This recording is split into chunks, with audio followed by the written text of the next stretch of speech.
Gas. Ya. Assalamualaikum warahmatullahi wabarakatuh. Waalaikumsalam warahmatullahi wabarakatuh.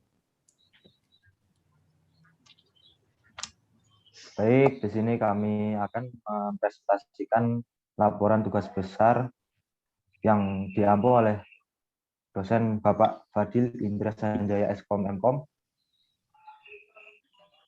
dengan anggota kelompok, yaitu yang pertama Akbar Alif Ferdiansyah dengan NIM 238, dan yang kedua Brian Fahresa dengan NIM 228, dan yang ketiga adalah Farhan Abdul Jabbar Rosid dengan NIM 219. Yang keempat adalah Latif Fajar Pramukti dengan NIM 212. Dan yang terakhir adalah saya sendiri, Tri Ariwibowo dengan NIM 200. Baik, langsung saja ke materinya yang akan disampaikan. Yang pertama adalah oleh Mas Latif. Ya, terima kasih atas waktunya. Menuju ke soalnya adalah lakukan proses learning pada perseptron untuk bisa mengenali pola berikut ini. Masukkan X1 yang berisi min 1, min 1, 1, dan 1, X2 yang berisi min 1, 1, min 1, dan targetnya adalah min 1, min 1, min 1, dan 1. Dengan maksimum epoch adalah 2 dan learning rate adalah 1. Setelah menentukan nilai maksimum epoch dan learning rate, selanjutnya menginisialisasi bobot jaringan dengan W dan B di set 0. Selanjutnya akan dilanjutkan oleh Mas Brian. Selanjutnya menghitung keluaran Y dan ketentuan di mana Y itu sendiri 1 jika net lebih besar dari 0, 0 jika net sama dengan 0, dan min 1 jika net kurang dari 0. Di mana net sama dengan N sigma I sama dengan 1, WI 1 kali X1 plus B1. Lalu perbaikan bobot jaringan yang mengandung kesalahan Y tidak sama dengan target dengan rumus WIJ baru sama dengan WIJ lama plus A kali T kali XI, dan BJ baru sama dengan BJ lama plus A kali T. Selanjutnya akan dilanjutkan oleh Akbar. Ya, kita mulai pada pembahasan untuk soal. Yang pertama kita mulai dari epoch 1. Untuk masukan dan target ini sama seperti soal.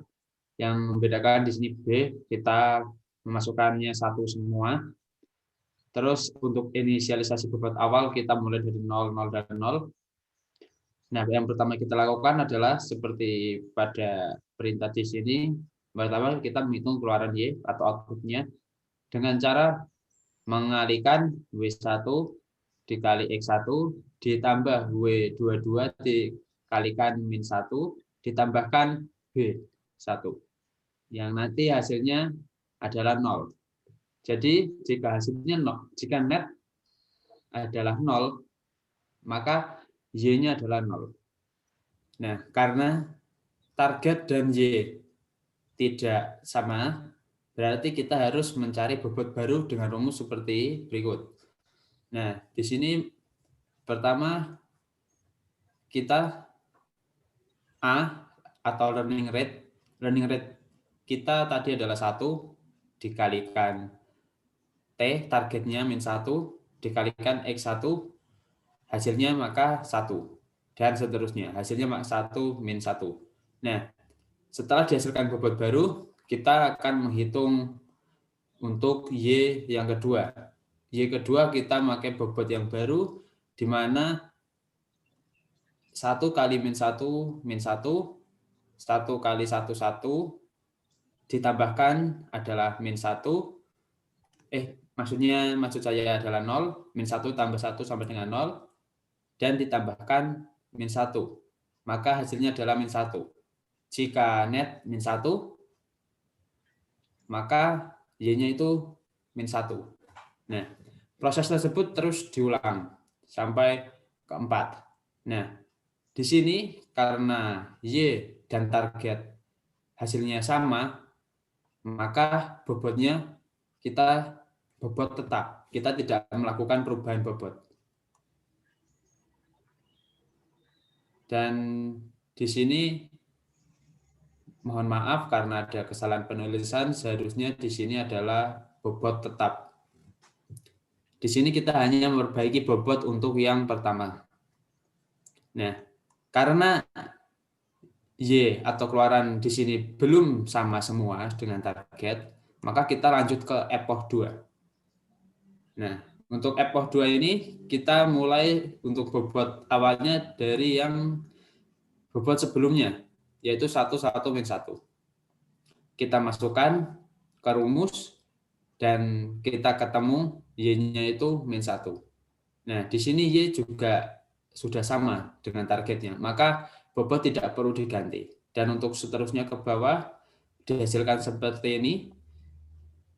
Karena target dan Y sudah terpenuhi, maka pencarian epoch dihentikan. Karena target dan Y ini totalnya sudah sama, nilainya sudah sama. Lanjut ke testing perseptron.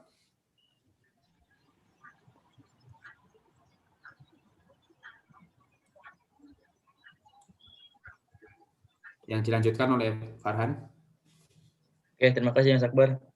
Di sini saya akan melanjutkan dari Mas Akbar, yaitu bagaimana hasil dari tabel epoch number 1 dan number 2, yaitu epoch 1 dan epoch 2. Di sini masukan dan target kita sudah dapatkan dari tabel epoch 1 dan epoch 2, maka di sini X1 dan kolom X1 dan kolom X2, di sini kita mendapatkan hasil yaitu min 1, min 1, min 1 dan 1, 1, min 1, 1 dan 1.